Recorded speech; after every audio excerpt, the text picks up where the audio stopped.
ابن قیم کہتے ہیں کہ آپ جیل کے اندر ٹھونسے ہوئے تھے، یعنی ایسا نہیں تھا کہ وہ اندر کوئی بہت بڑا کوئی لان تھا اور وہ ٹہلتے تھے، اور نہیں، ٹھونسے ہوئے تھے، اور اس کے اندر انتہائی تہدید اور بدتمیزی کا سلوک کیا جاتا تھا کہ بدن کانپ اٹھتا تھا. یعنی ان کے ساتھ بہت بدتمیزی سے لوگ پیش آتے تھے جیل کے. ذرا آپ اپنے آپ کو رکھ کے دیکھیں کہ کوئی آپ کو ایک جملہ کہہ دے تو آپ کا پارا کتنا ہائی ہوتا ہے، اور آپ کہاں کھڑے ہوتے ہیں، اور آپ کے دل کے اندر کی حالت کیا ہوتی ہے. اور وہاں اتنا بڑا عالم، 35 جلدوں میں ان کے فتاویٰ کبھی آپ نے دیکھے ہو. کسی بھی اسلامی لائبریری میں جائیں، سب سے زیادہ والیوم ان کے نظر آئیں گے آپ کو، اتنی کتابیں لکھی ہیں. اس پائے کا عالم اور ایک معمولی سا انسان اٹھ کے اس کے ساتھ بدتمیزی کا سلوک کرے. چونکہ دل میں ذاتی بڑائی نہیں نا، اللہ ہی کی بڑائی، اس لیے کوئی پرواہ نہیں کہ کوئی کیا سلوک کر رہا ہے میرے ساتھ. ان کے شاگرد کہتے ہیں کہ ایسا سلوک کیا جاتا تھا کہ بدن کانپ اٹھتا. اس کے باوجود سارے لوگوں سے زیادہ طیب العیش تھے، یعنی خوش رہا کرتے تھے. سب سے زیادہ منشرح الصدر، ان کا سینہ کھلا ہوتا تھا، دل کے اندر کوئی گھٹن نہیں. سب سے زیادہ مضبوط دل والے، تمام لوگوں سے زیادہ خوش دل نظر آتے کہ نعمت اور زندگی کی تازگی اور رونق کے آثار ان کے چہرے پہ نمایاں دکھائی دیتے. یعنی وہ رونق صرف باہر نہیں، جب جیل میں گئے تب بھی ان کا چہرہ تر و تازہ تھا، وہاں بھی خوش نظر آتے تھے، مسکراتے ہوئے نظر آتے تھے. اچھا ہمارا حال کیا ہوتا ہے؟ 2 جملے کوئی غم کے سن لیں، کوئی پریشانی کی خبر سن لیں، جا کے پہلے شیشے میں ذرا شکل دیکھا کرے. شکلیں ہماری دیکھنے والی ہوتی ہیں اس وقت. اور یہاں حال کیا ہے کہ انتہا درجے کی بدسلوکی اور بدتمیزی کے باوجود بھی انتہائی خوش ہیں. خطرات اور وحشت کی گھٹائیں ہم پہ چھا جاتی. شاگرد کہتے ہیں کہ ہمارے اوپر ایسے ایسے خوف اور ایک پریشانی کے، دکھ کے اور غم کے اثرات ہوتے، چاروں طرف سے ہم خطرناک حالات میں گھر کر دل چھوڑ بیٹھتے، مایوس ہونے لگتے، طرح طرح کی بدگمانیوں کا ہمارے دل میں تانتا بچ جاتا. اور جب ہم گھبرا کے ان کے پاس آتے، آپ کو دیکھتے، آپ کی باتیں سنتے، ہماری ساری وحشتیں دور ہو جاتی. اور ہونا تو یہ چاہیے نا کہ سب کی پریشانیاں سن کے وہ بھی پریشان ہو کے بیٹھ جائیں، لیکن نہیں، پریشان حال لوگ آتے اور ان سب کی پریشانیاں دور ہو جاتی جب وہ ان کی بات سنتے، سب کے خوف دور ہو جاتے. وہ کہتے ہیں کہ ہماری بدگمانیاں رفع ہو جاتی، ہماری کایا پلٹ جاتی، دل کی تنگی کشادگی میں بدل جاتی، کمزوری طاقت میں بدل جاتی، گمان یقین میں بدل جاتے، گھبراہٹ اطمینان میں بدل جاتی. یعنی جب ہم ان کی مجلس سے اٹھتے تھے تو ہماری یہ کیفیت ہوتی تھی، ہمیں یاد ہی نہ رہتا کہ ہم کسی پریشانی میں آئے تھے. اور یہ کس کے پاس ہوتا ہے؟ جس نے خود ان ساری چیزوں کا ایکسپیرینس کیا ہو. کیونکہ آپ جس مجلس میں بیٹھتے ہیں، جس شخص کے پاس بیٹھتے ہیں، آپ ویسے ہی محسوس کرنے لگتے ہیں. جس کا اپنا دل نہ کھلا وہ دوسروں کا دل نہیں کھول سکتا، جس کے اپنے اندر خوشی نہ وہ خوشیاں بانٹ ہی نہیں سکتا. کیونکہ مایوس اور غمگین لوگ صرف مایوسیاں بانٹتے ہیں، صرف نفرتیں پھیلاتے ہیں، صرف ایک نیگیٹیوٹی عام کرتے ہیں، بدگمانیاں عام کرتے ہیں، وہ دلوں کو جہنم بناتے ہیں. اور صرف امام ابن تیمیہ ہی نہیں، اور بھی ائمہ کرام ہیں، اور بھی بزرگ ہیں. امام احمد بن حنبل بھی انہی میں شامل ہیں. ان کے بارے میں آتا ہے، امام احمد بن حنبل کہتے ہیں اگر بادشاہوں اور شہزادوں کو ہماری حالت کا صحیح پتہ چل جائے، ہمارے دل کی حالت وہ دیکھ لیں، تو وہ تلواروں سے لڑ کر بھی ہم سے یہ دولت چھیننے کو تیار ہو جائیں. یعنی جتنا سکون اور اطمینان ہمارے اندر ہے، کیونکہ ان پر بھی بڑی سخت آزمائشیں آئی تھی، فتنہ خلق قرآن، کہ اس کی پاداش میں کس طرح ان پر کوڑے برسائے گئے اور کس طرح ان کو بازار میں ذلیل و رسوا کیا گیا، لیکن اس کے باوجود وہ مطمئن تھے، خوش تھے. کہتے ہیں کہ اگر ہاتھی پر بھی وہ کوڑے برستے تو تڑپ اٹھتا جتنے کوڑے ان پہ برسائے گئے. اتنی تکلیف اٹھانے کی ہمت کہاں سے آئی؟ یہ طاقت کہاں سے آئی؟ یہ اسی اللہ کی یاد سے آئی. ایک اور بزرگ کہتے ہیں بیچارے دنیا کے مسکین دنیا بھی چھوڑ گئے اور دنیا کی بہترین چیز کی لذت اور ذائقہ سے بھی بہرہ نہ ہو سکے. کسی نے دریافت کیا وہ بہترین چیز کیا ہے جو دنیا کی محبت میں پڑے ہوئے لوگوں کو پتہ ہی نہیں؟ فرمایا اللہ کی محبت اور اللہ کی معرفت اور اللہ کی یاد. جس نے اس کا مزہ ہی نہیں چکھا، جس نے یہ لطف پایا ہی نہیں، وہ مسکین ہے. اس نے دنیا سے کچھ بھی نہیں پایا، وہ تو خالی ہاتھ گیا. ظاہر ہے جو دنیا کمائی مال و دولت ہو تو پیچھے ہی رہ جاتا ہے نا. ایک اور بزرگ کہتے ہیں مجھ پہ ایسا وقت آتا ہے، یعنی ذکر اور اللہ کے کلام کی وجہ سے، کہ جس میں پکار اٹھتا ہوں کہ اہل جنت اگر ایسی حالت میں ہوں تو یقیناً بہترین زندگی میں ہوں گے. یعنی مجھے دنیا میں بھی بیٹھے بیٹھے اپنے دل کے اندر ایک جنت کی فیلنگ آنے لگتی ہے.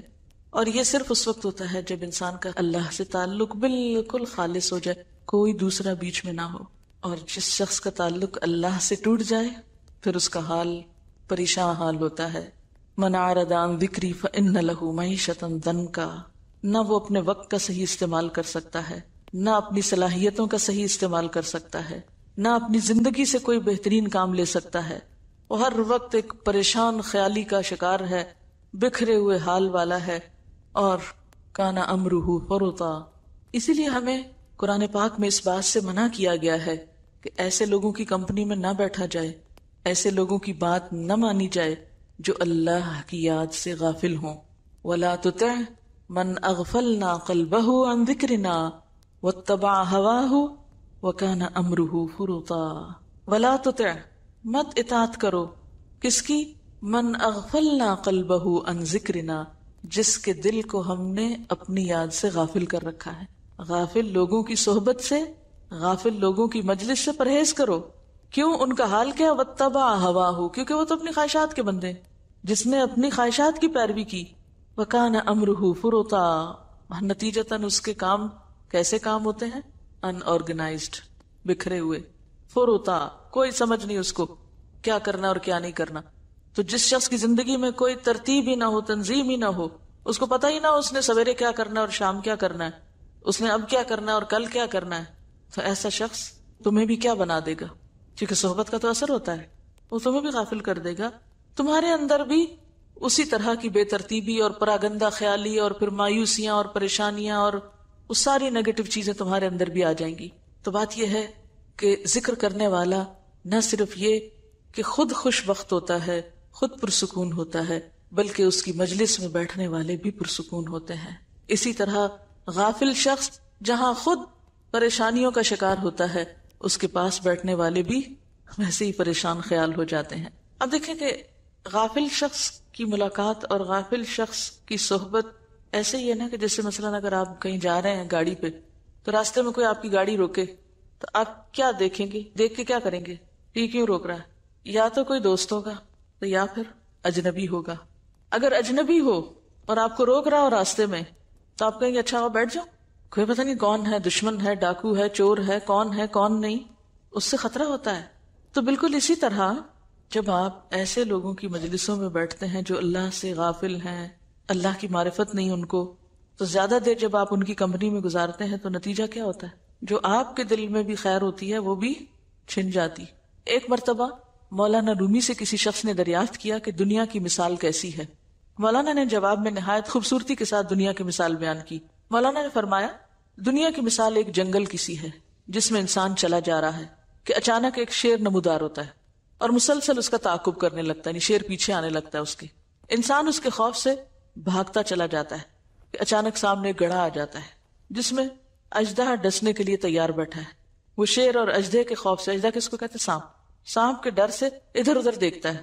اسے ایک درخت کی ٹہنی نظر آتی ہے جس پہ وہ چڑھ جاتا ہے، لیکن جب نیچے نظر ڈالتا ہے تو دو چوہے، ایک کالا اور ایک سفید، مسلسل درخت کی جڑیں کاٹتے دکھائی دیتے ہیں۔ ان تمام خطروں سے فکر مند جب اوپر کو جاتا ہے تو شہد کا ایک چھتا دکھائی دیتا ہے، یعنی ابھی یہ فکریں ختم نہیں، ایک طرف شیر ہے، ایک طرف سانپ بیٹھا ہوا اور چوہے درخت کاٹ رہے ہیں، تو کہتا ہے اچھا میں ذرا اور اوپر چڑھ جاؤں، تو آگے کیا ہے؟ مکھیوں کا چھتا۔ وہ انسان ان تمام مصیبتوں سے بے خبر ہو کر اس شہد کے چھتے سے لطف اندوز ہونے لگتا ہے۔ ایسے میں اچانک درخت کی جڑیں کٹ جاتی ہیں اور انسان نیچے گر جاتا ہے، جہاں شیر اسے چیر پھاڑ کر گڑھے میں ڈال دیتا ہے اور اژدہا اس پہ مسلط ہو جاتا ہے۔ اس مثال میں جنگل دنیا ہے جس میں انسان چلا جا رہا ہے، موت شیر کی طرح ہے جو انسان کے پیچھے پیچھے ہر وقت، وہ گڑھا قبر ہے جس میں اژدہا عذاب قبر ہے، درخت کی ٹہنی اس کی عمر ہے جس کی جڑیں دن اور رات مسلسل کٹ رہی ہیں، ہر روز ایک دن ختم ہوتا چلا جا رہا ہے نا، جڑیں کٹ رہی ہیں۔ اور شہد کا چھتا دنیا کی وہ عارضی لذت ہے جس میں انسان ایسا مست ہے کہ چاروں طرف سے خطرات میں گھرا ہوا ہے، اس کے باوجود اسے آخرت کا ہوش نہیں۔ کیونکہ آخرت کا ہوش نہیں، اس لیے پھر ارادے بھی متزلزل ہیں، ایفرٹ بھی نہیں۔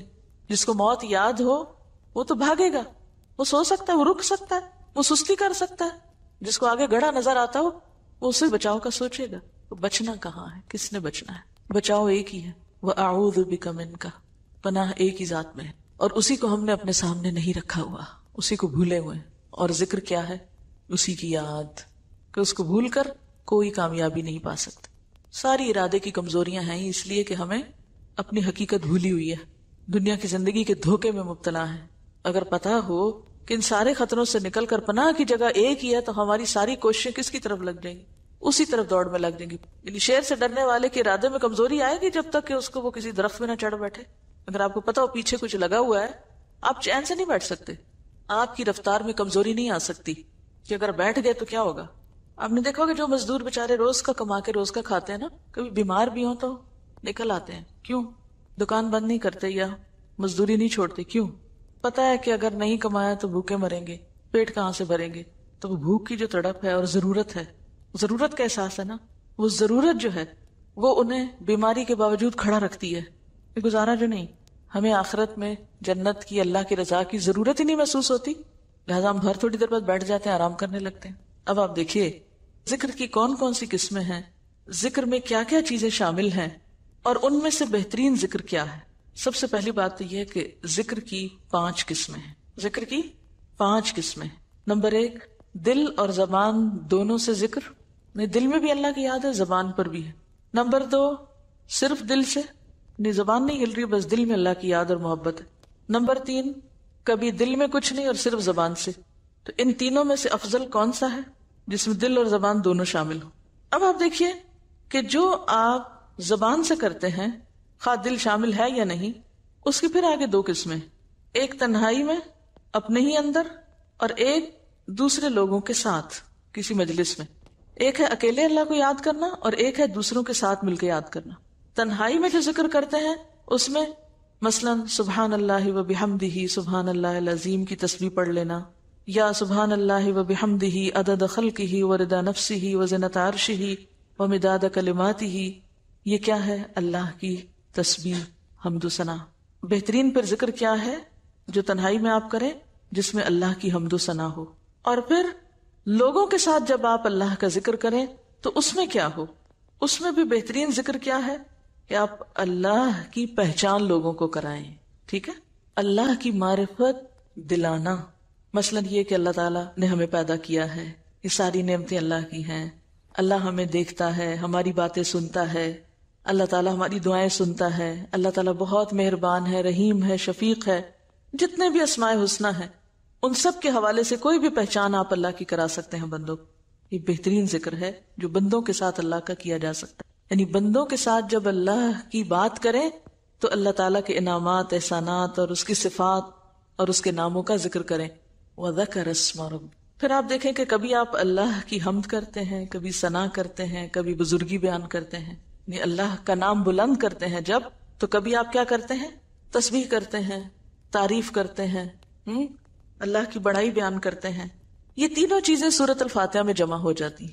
اللہ تعالیٰ فرماتے ہیں کہ میں نے اس سورت کو اپنے اور بندے کے درمیان تقسیم کر دیا. بندہ جب کہتا ہے الحمدللہ رب العالمین تو اللہ تعالیٰ فرماتے ہیں حمدنی عبدی, میرے بندے نے میری حمد کی. جب کہتا ہے الرحمن الرحیم تو اللہ تعالیٰ فرماتے ہیں اثنا علی عبدی, میرے بندے نے میری ثنا کہی. جب کہتا ہے مالک یوم الدین تو اللہ تعالیٰ فرماتے ہیں میرے بندے نے میری بزرگی بیان کی, یعنی میری ہیبت ہے اس کے دل میں کہ وہ مالک یوم الدین ہے. تو یہ بھی کیا ہے؟ اللہ کا ذکر کرنا. گویا کسی کو سورۃ الفاتحہ کا ترجمہ اور تفسیر اور معنی بتا دینا کیا ہے؟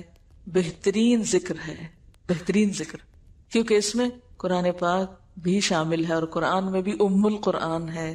پھر اسی طرح کوئی بھی اللہ کی بات کرنا, اللہ تعالیٰ کے احکامات کے بارے میں بتانا کہ اللہ تعالیٰ کن باتوں سے راضی ہوتا ہے, کن سے ناراض ہوتا ہے, یعنی جس کو عام زبان میں آپ واعظ کہتے ہیں, ٹھیک ہے نا, یا قرآن کا پڑھانا وغیرہ. اب آپ دیکھیے کہ ذکر جو ہوتا ہے وہ دعا سے بھی افضل ہوتا ہے, کیونکہ اللہ تعالیٰ کی تعریف کرنا کیا ہے؟ اللہ کو یاد کرنا. اور دعا کرنا کیا ہے؟ اللہ سے کچھ مانگنا. حدیث میں آتا ہے جو میرا ذکر کرتے کرتے اپنی حاجت اور درخواست پیش نہ کر سکے, یعنی دعائی نہ مانگ سکے, میں اسے مانگنے والے سے بھی زیادہ عطا کر دیتا ہوں. یعنی انسان پہ کوئی دکھ پریشانی ہے اور وہ صرف ذکر شروع کر دے, درود شریف شروع کر دے, تو کیا ہوتا ہے؟ اگر وہ دعا نہ مانگ سکے تو بھی کیا ہوتا ہے؟ مانگنے سے بھی زیادہ مل جاتا ہے. اسی لیے ہم دیکھتے ہیں کہ یونس علیہ السلام جب مچھلی کے پیٹ میں گئے تھے تو انہوں نے یہ تو نہیں کہا تھا یا اللہ مجھ سے نکال, کیا کہا تھا؟ لا الہ الا انت سبحانک انی کنت من الظالمین. حضرت ایوب علیہ السلام کو جب تکلیف پہنچی تھی تو انہوں نے کیا کہا تھا؟ انی مسنی الضر وانت ارحم الراحمین. مانگا کچھ نہیں. آپ صلی اللہ علیہ وسلم دکھ اور تکلیف کے وقت کیا پڑھا کرتے تھے؟ لا الہ الا اللہ العظیم الحلیم, لا الہ الا اللہ رب العرش العظیم, لا الہ الا اللہ رب السماوات ورب الارض ورب العرش الکریم. اور اس میں کیا ہے؟ کچھ نہیں مانگا، صرف اللہ کو یاد کیا ہے. آپ صلی اللہ علیہ وسلم نے ایک شخص کو دعا کرتے ہوئے سنا، اللہم انی اسألک بانی اشہد انک انت اللہ لا الہ الا انت الاحد الصمد الذی لم یلد ولم یولد ولم یکن لہ کفوا احد. تو آپ نے فرمایا اللہ کی قسم جس کے ہاتھ میں میری جان ہے، اس شخص نے اللہ تعالیٰ کے ایسے نام کے ساتھ، ایسے اسم اعظم کے ساتھ دعا کی ہے جس کے ذریعے اگر دعا کی جائے تو قبول ہو جائے، سوال کیا جائے تو پورا کر دیا جائے. تو اس میں کیا ہے؟ مانگا کچھ بھی نہیں، بس یہ کہ اللہ اس لیے تجھ سے مانگتا ہوں کیونکہ تو ایک ہے، تیرے سوا کوئی الہ نہیں، تو اکیلا ہے، بے نیاز ہے، لم یلد ولم یولد ولم یکن لہ کفوا احد. تو یہ مانگنے کا انداز جو ہے جس میں صرف اللہ کا ذکر ہو، یہ عام دعاؤں سے بھی زیادہ افضل ہے. حضرت انس سے مروی ہے کہ وہ آپ صلی اللہ علیہ وسلم کے ہاں بیٹھے ہوئے تھے. ایک شخص نے نماز پڑھی اور دعا کی، اللہم انی اسألک بان لک الحمد لا الہ الا انت المنان بدیع السماوات والارض یا ذا الجلال والاکرام یا حی یا قیوم. مانگا کچھ نہیں. تو آپ صلی اللہ علیہ وسلم نے فرمایا اس نے اللہ کو ایسے اسم اعظم سے پکار لیا ہے جس کے ساتھ دعا کی جائے تو وہ قبول فرماتا ہے، سوال کیا جائے تو پورا کرتا ہے. وَذَكَرَ اسْمَ رَبِّهِ، پھر آگئی نا وہی بات، اللہ کے اسماء الحسنى کے ساتھ مانگنا. وَلِلَّهِ الْأَسْمَاءُ الْحُسْنَى فَادْعُوهُ بِهَا، اللہ کے لیے ہیں اچھے اچھے نام، اسے ان ناموں کے ساتھ پکارو. اب آپ دیکھیے، ایک ہے ذکر کرنا، ایک ہے دعا مانگنا. اب دعا سے افضل بھی ایک چیز ہے اور وہ ہے قرآن کا پڑھنا. تلاوت قرآن ذکر سے اور ذکر دعا سے افضل ہے. تو قرآن کا پڑھنا سوائے رکوع اور سجدے کے، کیونکہ اس میں منع کیا گیا ہے. ابن عباس سے مروی ہے کہ آپ نے مرض الوفات میں پردہ اٹھا کر دیکھا تو لوگ حضرت ابوبکر کے پیچھے صفیں بنا کر کھڑے تھے. آپ نے فرمایا لوگوں، مبشرات نبوت میں سے اب صرف اچھے خواب باقی ہیں جنہیں کوئی مسلمان دیکھتا ہے یا اسے دکھائے جاتے ہیں. خبردار، رکوع اور سجود میں قرآن پڑھنا منع ہے، اس میں صرف تسبیح ہوتی ہے. رکوع میں اللہ عز و جل کی عظمت و کبریائی بیان کرو اور سجدہ میں دعا کی کوشش کیا کرو، کیونکہ ایسی صورت قبولیت کے لیے زیادہ بہتر ہے، یعنی سجدے میں زیادہ دعا قبول ہوتی ہے. احمد، مسلم اور نسائی کی روایت ہے.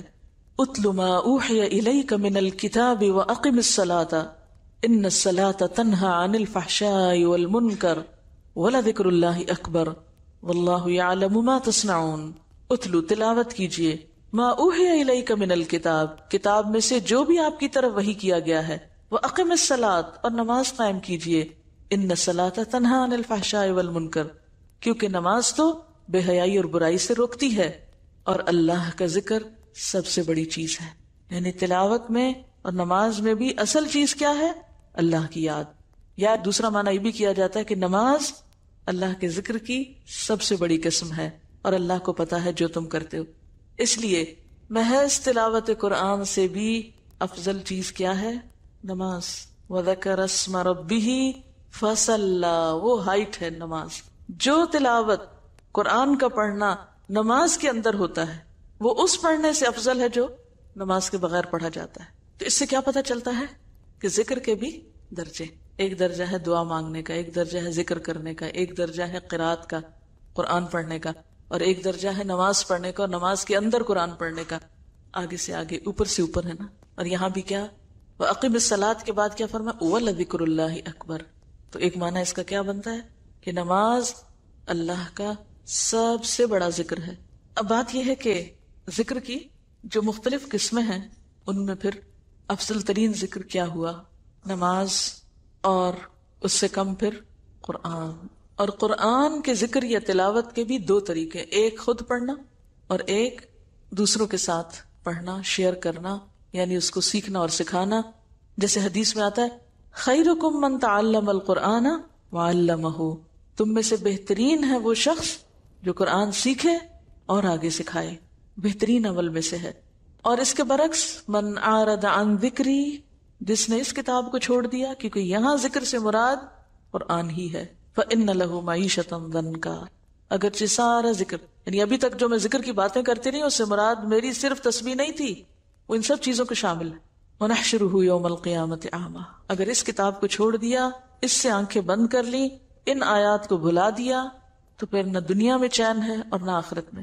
حدیث میں آتا ہے اللہ اسی کتاب کے ساتھ کچھ قوموں کو عزت بخشتا ہے اور کچھ کو ذلیل کرتا ہے. یہاں ایک آخری بات یہ یاد رکھیے کہ ہماری اکثریت جو ہے ذکر کو اس طرح لیتی ہے جیسے کوئی جادو منتر ہو. جب ذکر کا لفظ بولا جاتا ہے تو اس کو عموماً ورد، وظیفہ اور منتر اور بس برکت کی چیز کے طور پر لیا جاتا ہے. اور وہ بھی کب کیا جاتا ہے؟ جب کوئی مشکل پیش آتی، اور اس کے بھی خود ساختہ طریقے ایجاد کیے ہوئے ہیں. کوئی پریشانی ہوئی، کوئی تکلیف ہوئی، یہ اتنے ہزار پڑھ لو، یہ اتنے ہزار پڑھ لو. تو یاد رکھیے کہ ذکر الہی کوئی جادو منتر نہیں ہے. ہم بھی دنیا کے فائدے اور برکتیں اور پتہ نہیں کیا کیا سمیٹنے کے لیے اسی طرح بغیر سوچے سمجھے الٹے سیدھے وظیفے کرتے رہتے ہیں. کبھی آدھی آیت، کبھی کوئی حصہ، کبھی کچھ، اور قرآن کی وہ آیت کسی کانٹیکسٹ میں ہوتی ہے اور وہ کسی اور ہی مقصد کے لیے اس کو پڑھ رہے ہوتے ہیں. تو یاد رکھیے اللہ کے خزانوں تک پہنچنے کے لیے ایسے وظیفے نہیں بتائے گئے کہ جن کا نہ مطلب آتا ہو نہ معنی آتا ہو اور خود ساختہ طریقوں سے ایک منتر کے طور پہ پڑھتے ہوں. ذکر الہی منتر کا نام نہیں ہے، اور ہماری اکثریت اس غلط فہمی کا شکار ہے. وہ کہتے ہیں فلاں مسئلہ ہو گیا، یہ کام نہیں ہوتا، یہ اتنی دفعہ پڑھ لو یہ ہو جائے گا. اس کو انہوں نے وظیفہ بنا رکھا ہے یا اس کو انہوں نے ذکر کا نام دے رکھا ہے. ذکر نام ہے اللہ کی طرف جھکنے کا، اللہ کی پہچان کا، اللہ کی یاد کا.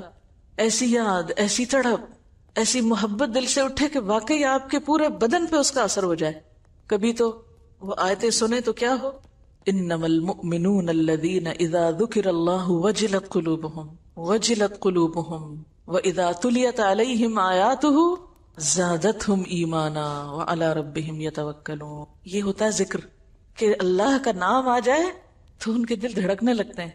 بالکل ایسے ہی جیسے کسی عام انسان کے لیے اس کی دنیاوی محبوب کا نام آ جائے تو اس کی نبضیں تیز ہونے لگتی ہیں. وَإِذَا تُلِيَتْ عَلَيْهِمْ آيَاتُهُ، اور جب اس کی آیتیں ان پہ پڑھی جاتی ہیں زَادَتْهُمْ ایمانا، تو ان کا ایمان ایک دم بڑھنے لگتا ہے، دل میں ایک لہر اٹھنے لگتی ہے، پورا جسم اس سے متاثر ہوتا ہے. اور یہ کون لوگ ہوتے ہیں؟ الذین یستمعون القول فیتبعون احسنہ. یہ ہے ذکر کا اثر ان کی زندگیوں میں. ذکر کا اصل معنی ہے اللہ کی یاد. اور اللہ کی یاد کا کیا مطلب ہے؟ یعنی یہ بھی قابل توجہ چیز ہے. ہم یہ پھر ترجمہ ہی کر رہے ہیں اللہ کی یاد، جو سب کو پتا ہے. کیا یاد؟ اللہ کی محبت، اللہ کے خوف، اللہ کے دیدار کے شوق،